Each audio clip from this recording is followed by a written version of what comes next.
오늘은 포유환율연구소 소장이신 윤채현 소장님을 초대했습니다. 안녕하세요. 안녕하세요. 네. 일단 그 재정경제부에서 12년간 근무하시면서 이 환율과 관련해서 여러 가지 업무를 다루신 이제 전문가시고요. 그 외에도 이제 금융회사에서 근무를 하셨고요.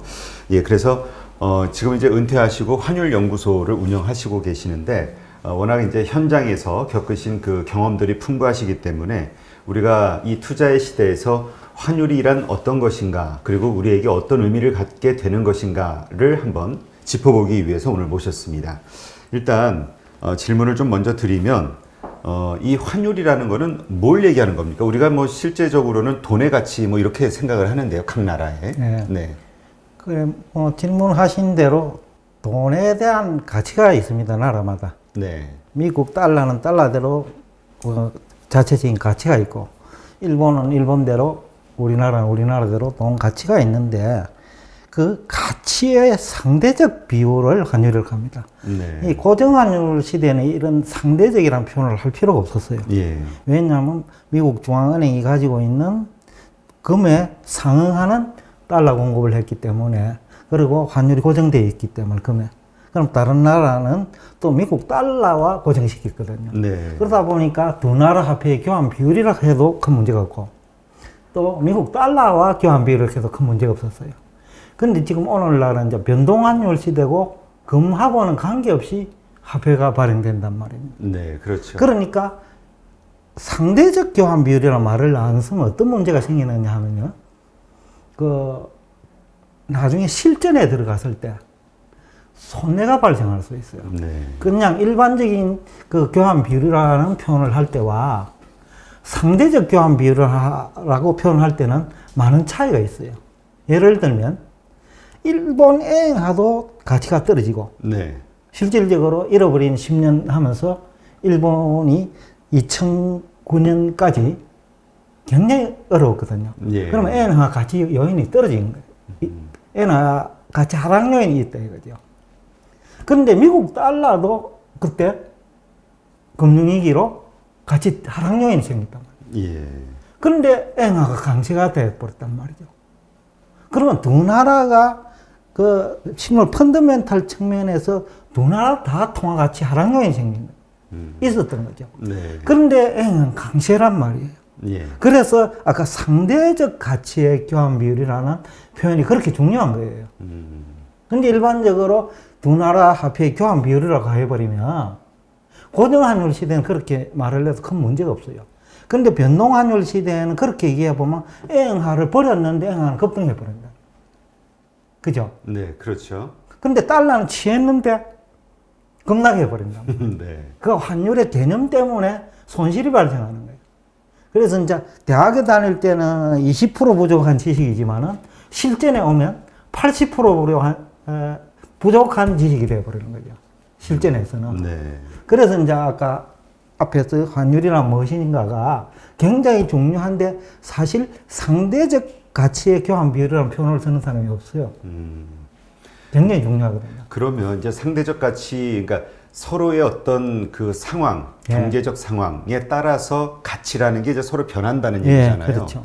그렇다면 그러한 가치가 변할 수 있는 그 변동 요인은 어떤 것들이 있을까요? 굉장히 많아요. 네. 많은데 지금은 이제 흔히들 통화량을 가지고 말하는 사람들이 네. 보는 통화량을 가지고 그 화폐 가치 하락 요인이다라는 표현을 많이 쓰거든요. 그렇죠. 근데 일본이 2009년 그 전후로 경기가 어려워가지고 통화량 많이 늘렸어요. 네. 그럼에도 불구하고 엔화 가치가 미국이 문제가 생기면서 급등해버린단 말이죠. 네. 그러니까 110엔 가까이 하던 게 75, 80엔까지 내려간 거예요. 그럼 일본에 어떤 통화 가치 상승 요인이 있었다는 거지? 없었다라는 거예요. 펀더멘탈적인 거예요. 통화량도 늘렸고. 일본 통화량 많이 늘려서 그 무릎에. 경기가 안 좋으니까. 그렇죠. 그때 양적 완화를 처음으로 그 무제한으로 시작했던 게 그쪽이잖아요. 일본이 일본. 먼저 예. 했죠. 예. 그런데도 불구하고 엔화는 미국이 위기가 생기면서 초강세가 되어버린 거예요. 미국이 그때 어떤 위기가 있었죠? 리먼 사태라고 흔히들 다 알잖아요. 2008년도. 예, 그러니까 이제 그러면서 미국의 세계적인 투자은행이 다 부도에게 몰려버렸다. 그렇죠. 그러니까 달러 가치를 유지할 수가 없는 거예요. 금융 시스템이 무너지니까. 그죠? 그렇죠. 그래서 미국이 본원 통화를 늘린 거죠. 예. 금융 시스템 붕괴를 막기 위해서. 그렇죠. 그 이후로 막았다는 얘기는 달러 강세 요인이에요. 그렇잖아요. 금융위기를 그대로 두면 피할 수가 없는데. 그러니까 미국이 뭐 부도가 기업들이 많이 나면서 경제가 예, 어려워지니까. 금융회사도 마찬가지고. 네. 그렇다면 중앙은행은 발권력을 통해서 달러 가치 하락을 막은 거예요. 그죠? 네, 그렇죠. 그런데 이제 우리들은 뭐 대부분이 전문가들조차도 미국이 양적 완화를 했기 때문에 달러가 올라갈 거다. 이 얘기 아니에요. 그죠? 근데 달러를 발행하는 목적이 금본위 시대는 당연히 금 보유를 한 만큼만 달러를 공급했기 때문에 네. 달러 공급량을 필요 이상으로 늘리면 당연히 가격이 떨어지죠. 그렇죠. 그게 화폐 제도에서 찾아야 된다는 거예요. 이 기본이라는 거죠. 근데 화폐 제도가 지금은 그게 아니잖아요. 필요할 때 늘리는 거예요. 금융위기를 막기 위해서 필요하잖아요. 그렇죠. 또 일자리 창출, 경제 성장을 위해서 필요할 때 늘리는 거예요. 그러니까 이것은 필요 조건을 충족시키면 달러 강세예요. 그렇죠? 그러니까 그 양적 완화를 한다는 거는 내부적으로 가지고 있는 어떤 경제적 어려움을 해결하기 위해서 돈을 발행하는 거잖아요. 예. 그 거기에 쓰기 위해서. 예, 예. 그러니까 그러한 문제가 해결이 되기 때문에 그 경제 펀더멘탈의 이상이 없어지면서 강세로 가는 거 아닌가요? 그렇죠. 그렇게 말을 해야 정확한 표현이라는 거예요. 그럼 이쯤에서 질문 하나 드릴게요. 네. 자, 금본위 시대에서는 금을 가지고 그만큼 달러를 공급했잖아요. 네, 그렇죠. 근데 지금은 달러를 가지고 금을 사올 수 있잖아. 그렇죠. 미국 중앙은행이 할 수도 있고 투자은행한테 돈 빌려줘 가지고 투자은행이 할 수도 있어요. 그렇죠. 국민경제 전체로 보면 미국의 국부야. 네. 그죠? 네. 그럼 미국 국부가 투자은행에 1% 금리 조건으로 주고갖고 투자은행들은 금을 샀어. 네. 그런데 1200달러, 온서당 1200달러를 줬는데 1800이야. 떼돈 벌었잖아요. 그죠? 네. 50% 수익률이면 엄청난 거예요. 네, 그렇죠. 그죠? 한 2년 동안에 50% 수익률은 엄청난 거예요, 이거. 근데 미국은 그 장사를 한 거야. 그러면 미국이 금이 이제 증가했어. 네. 그러면 금을 가지고 있는 만큼 달러를 발행해야 되는데 금이 더 늘었어. 통화량을 증발시켜가. 네. 그럼 달러 강세입니까? 달러야. 돈을 많이 늘었는데. 이 제도가 틀린다는 거예요. 그러니까 금본위제였을 때, 예. 그러니까 금태환제를 예. 했을 때에는 금이 많을수록 강세가 될 수 있는 거고. 그렇죠. 예. 지금은 이제 금 보유량하고 상관없이 예. 가치가 결정이 된다는 거죠. 그래요. 맞아요. 그러니까 옛날 기준으로 하면, 그럼 미국 중앙은행이 달러 발행량을 많이 늘려가지고, 금을 남아공이나 캐나다나 몽골이나 호주나 금생산국, 네. 그래서 사고 올 수 있잖아요. 네, 그렇죠. 실제로 샀어. 네. 미국 투자은행들이. 그러면 미국은 국부가 증가했잖아. 네. 그러면 여기서 환율이 이제 어머니 생기는 거예요. 처음에 원자재잖아요, 이것도, 그죠? 그렇죠. 원자재를 살 때는 돈이 미국에서 남아공이나 호주나 캐나다나 러시아나 몽골로 들어가. 예. 그때는 달러 약세예요. 그 나라 통화가 강세야. 금을 파는 나라. 수출이 많이 되면서 달러 공급이 늘었잖아요. 그렇죠. 그런데 지금 거꾸로 만약에 금을 팔 수 있잖아, 또. 그렇죠. 요즘 팔는 것 같더라고. 미국이요? 예, 예. 미국 중앙은행도 팔 수 있고, 투자은행도 팔 수 있고. 그렇죠. 그럼 그 사람도 돈 엄청 벌었어. 네. 그죠? 예. 국부가 창출된 거야. 달러 강세입니까? 달러 약세. 돈을 많이 찍었는데. 달러가 금이 많이 시중에 나왔으니까 달러가 강세로 갈 것 같은데요. 그렇죠. 이제 왜냐면 그보다는 미국 국부가 증가했잖아요. 네. 그렇죠? 그러니까 달러 공급량이 작을 때는 국부가 요만큼 하다가 달러 공급량을 늘리가 금을 엄청 확보한 거야. 근데 금값도 엄청 뛰었어. 네. 그죠? 네네. 그러면 국부가 엄청 증가한 거야. 그러니까 그 말씀은 지금 이제 우리가 미국을 기준으로 생각했을 때 미국 연준에는 뭐 알 수는 없지만 엄청난 양의 금이 있다라고 우리가 이제 이야기를 하고 한 있으니까 70% 정도 돼요. 예. 예, 알려진 거에 외환 보유고에. 외환 보유고에 예. 그 금이 그러니까 금값이 상승한다라는 거는 달러가 약세가 된다는 얘기인데 이 지금 그 상황은요. 네. 그런데 다른 면으로 보면 그만큼 보유하고 있는 금의 가치가 올라갔기 때문에 미국의 부는 증가가 돼 있는 국부가 상황이라고 증가할 때. 볼 수 있으니까 네. 그게 또 강세 요인이 될 수도 있는 그렇죠. 것이다. 그래서 한 면만 보면 안 된다는 거죠. 근데 일반적으로는 우리가 그 금값이 오르는 거는 달러 약세이기 때문에 오르는 거라고 보통 이야기를 하잖아요. 그 표현도 저는 의문을 그러니까 제기합니다. 약세가 된다라고 보는 거죠. 그러니까 금값이 저는 그 표현도 의문을 제기해요. 그 돈이 금 시장으로 갔기 때문에 금값이 올랐느냐, 아니면 달러 약세이기 때문에 금값이 올랐냐는 다른 얘기라는 거죠. 돈이 아무리 많아도 금 시장으로 가지 않으면 금값 오릅니까? 안 오르잖아요. 안 오르죠. 그거는 아까 질문하고 똑같은 얘기라는 거죠. 돈이 가느냐 안 가느냐가 중요한 것이지, 쉽게 하면 돈이 어디로 가느냐에 따라서 달러 강세냐 약세냐가 결정될 수 있다는 거죠.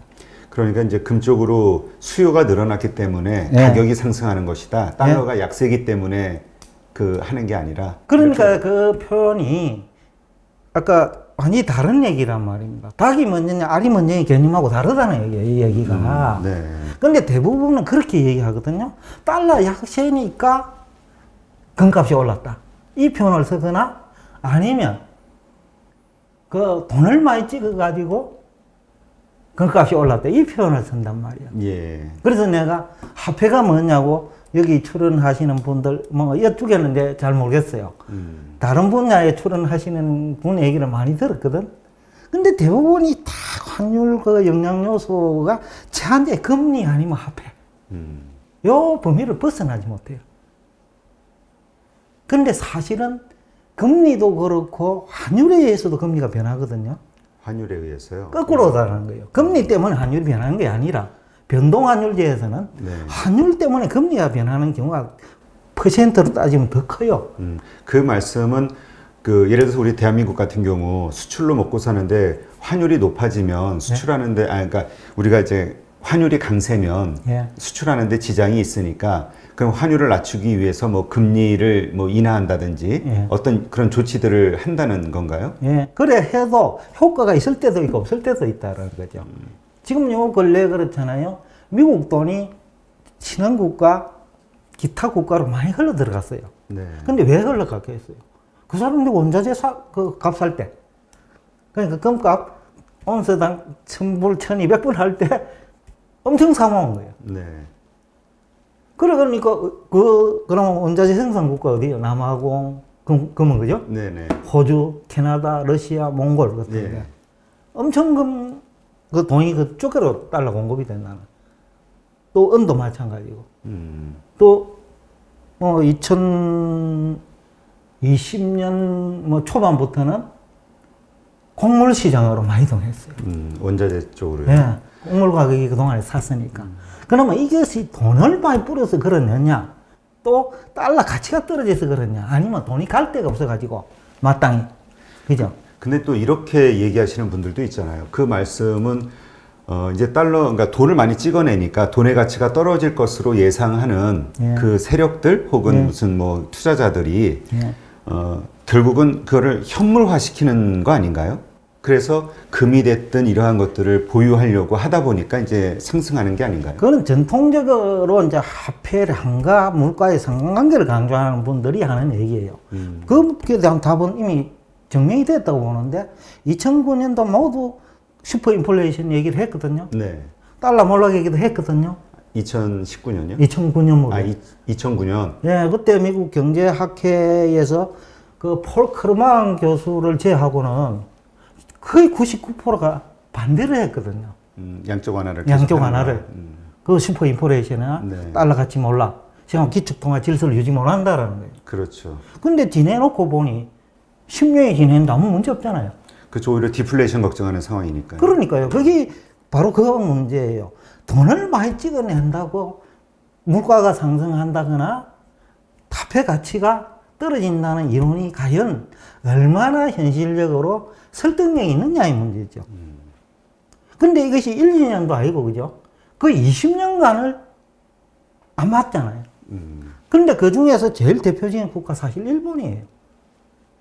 근데 일본만큼 물가가 안 오르는 나라가 없어요. 네. 그죠? 그렇죠. 그러면 그 이론이 일본에는 안 맞는 그 이론인가요?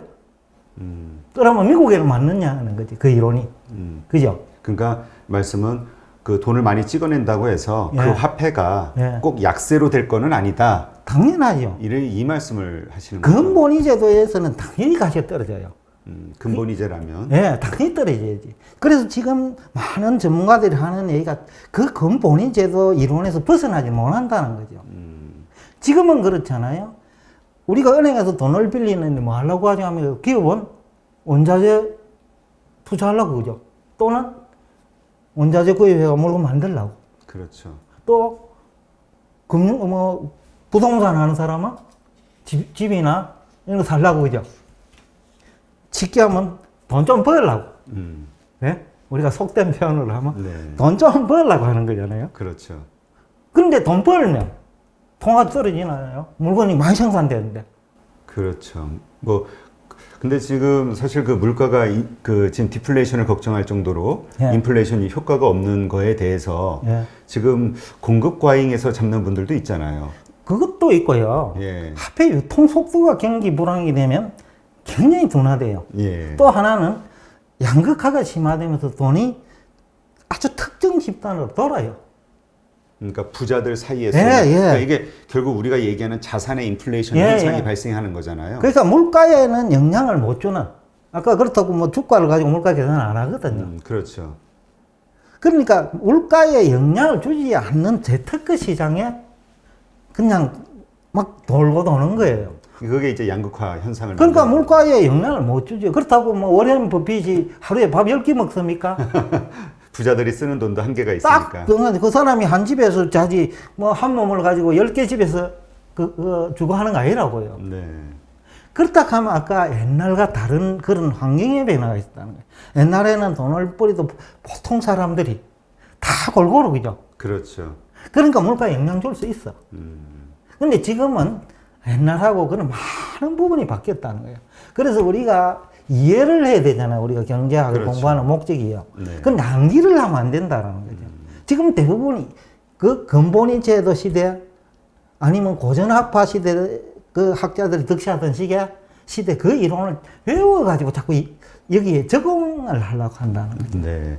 그러면 예. 그 소장님 말씀은 현재 세상이 바뀌었으니까 예. 경제 환경이 바뀌었으니까 그러면 금값 우리가 이제 가장 관심이 있는 게 지금 금 시세가 예. 요즘 시장에서 이론이 많은 게 계속 더 상승할 것이다. 예. 혹은 이게 한계고 이제 조정으로 계속 내려갈 것이다.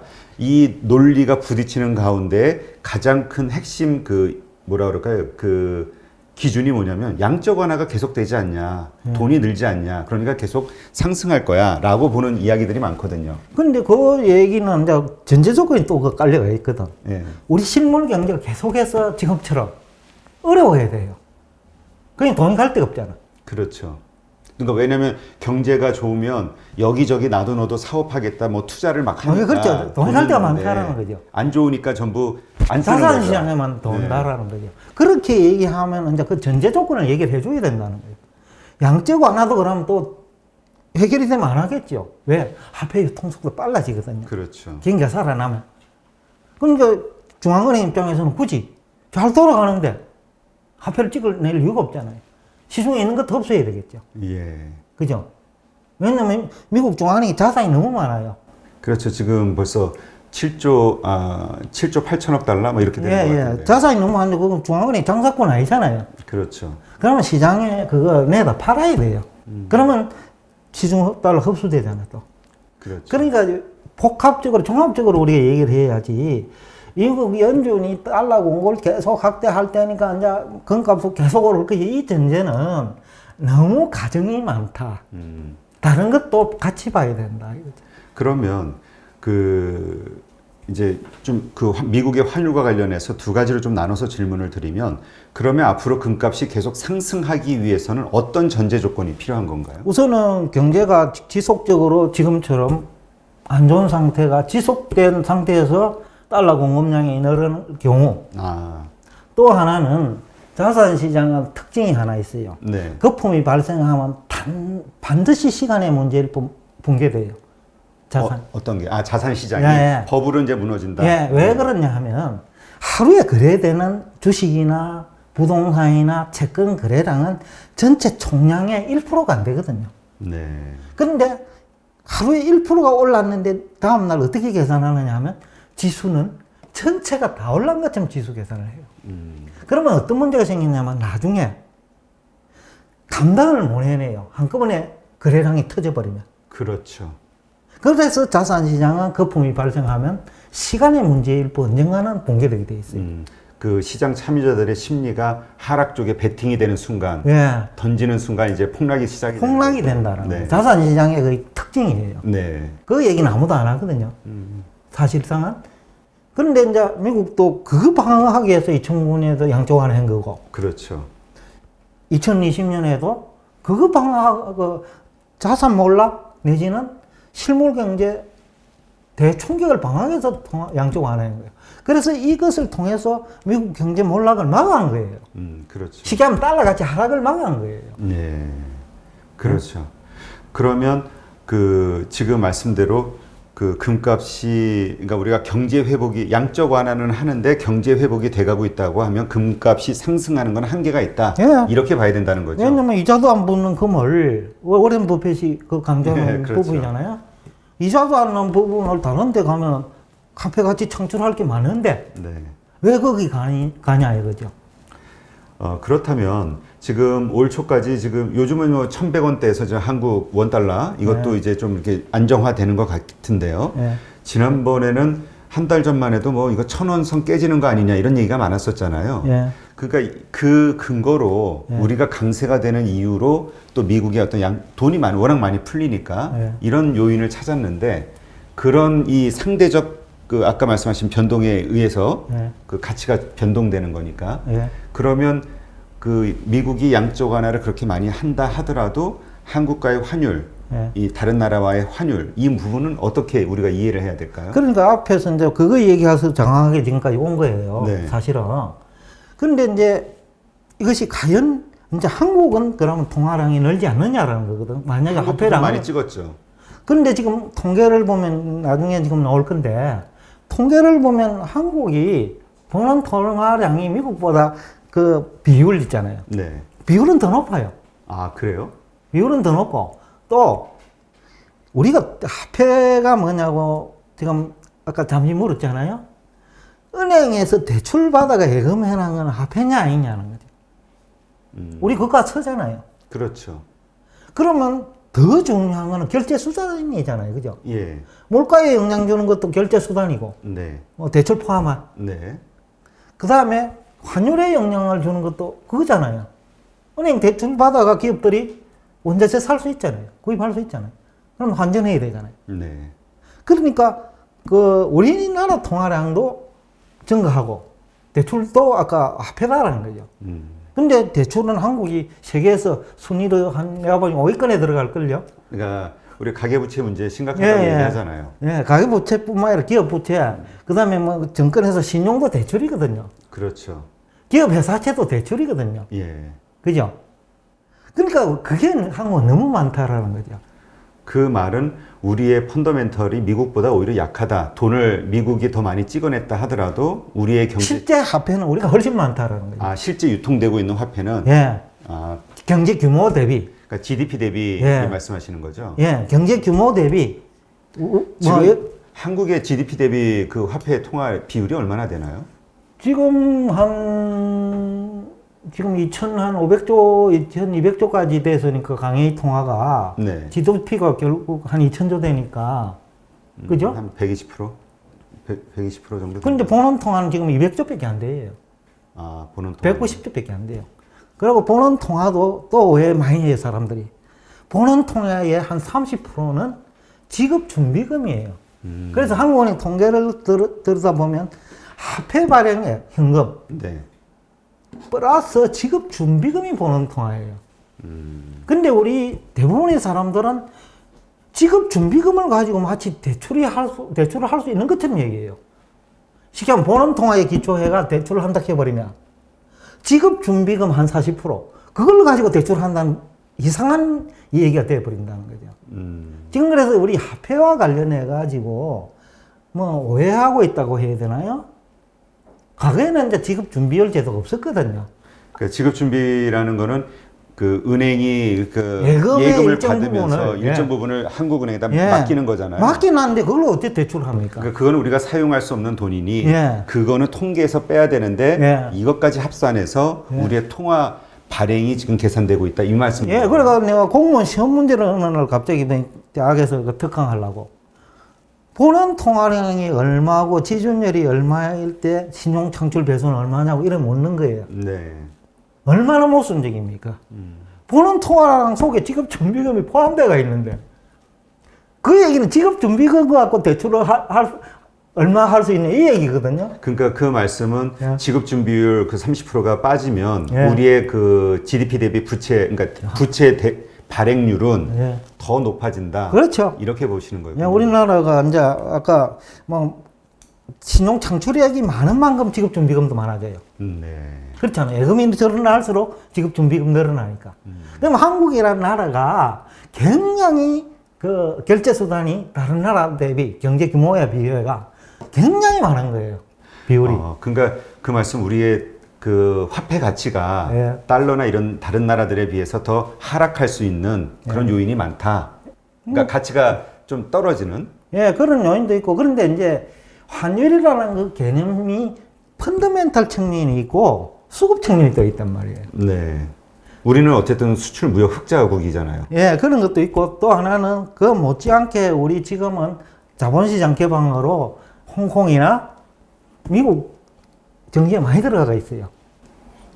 그 말씀은 제가 잘 이해가 안 되는데요. 지금 우리 이제 펀드 형태로도 들어가고 미국에 투자하는 펀드 많잖아요. 그러니까 한국에서 해외 투자 예. 그 돈이 많다. 예, 그러니까 그게 달러 수요로 나오거든요. 네. 투자하려고 하면. 그러다 보니 수급이 무역 수지 흑자가 되더라도 자본시장이 개방이 되면 얼마든지 그 나라 환율은 약세도 될 수 있고. 그렇죠. 그러니까 그 지금 일본이 그런 경우잖아요. 예, 예. 워낙 그 해외 투자 금액이 많다 보니까 예, 예. 여러 가지 경제 위기가 되면은 이게 가치가 확 떨어져야 되는가 환율이 올라가야 되는데 위험 관리한다고. 네, 그러면 왜 해외에 있는 자산을 가지고 있는 뭐 기관이나 예. 투자자들이 일본 그 투자자들이 위험 관리하거든요. 그거 팔아가지고 그때 한 차이가 없고 막 이러니까 다시 떨어지는 거죠. 예, 예. 그 일본은 도랑치고 까제 잡고 발도 씻고 손도 씻어요. 그래서 한국도 해외 투자를 많이 해야 된다 뭐 이런 얘기도 근데 있죠. 그 수준이 어느 정도 돼야지 뒷북 치면 당하거든요. 그렇죠. 네. 근데 일본은 초기에 들어가는 능력이 돼요. 그때 뭐 왔다나베 뭐 해가지고 예, 투자를 그게 엄청 이제 했었죠. 전반적으로 와타나베 부인이라는 말 자체가 김씨를 이제 성식의 제중에 제일 많은 김씨잖아요. 그렇죠. 그 와타나베 부인이 이제 제일 그 성씨가 많으니까 많은 사람들이 환율 지식이 제대로 돼 있다는 거예요. 타이밍을 안다라는 거죠. 아줌마들조차도. 근데 우리는 학자들조차도 잘 모른다는 겁니다. 일본 사람들이 그 환차익 거래를 그렇게 많이 한다고 하더라고요. 그래서 지금 우리가 그 뭐랄까 할까 FX 거래를 하거든요. 예, FX 거래. 포린 익스체인지 마진 거래를 하는데. 네, FX 마진 거래. 예, 예. 그 거래의 큰 손은 일본이에요. 네. 그리고 외환시장 주식시장보다 훨씬 커요.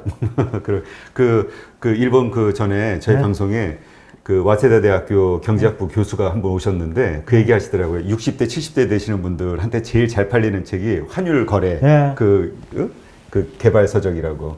그리고 이제 일본이 이제 그 해외 자산 비중이 높기 때문에 세계 외환시장에 영향을 줘요. 제가 어느 뭐 은행 뭐 구체적으로 얘기는 안 하겠습니다. 하도 좀 답변이 그 질문이 잘 와닿지 않아가지고 어느 은행이라고 얘기는 안 하겠는데 이러더라고. 일본 엔캐리드 자금이 그래 많다는데 통계를 뭐 어디에서도 찾을 수가 없대. 예? 그건 엔캐리 자금 많이 얘기하잖아요. 네. 근데 통계를 보니까 어디에도 안 나온다라는 거죠. 근데 일본 친구들은 전부 달러를 바꿔가 이동을 시킵니다.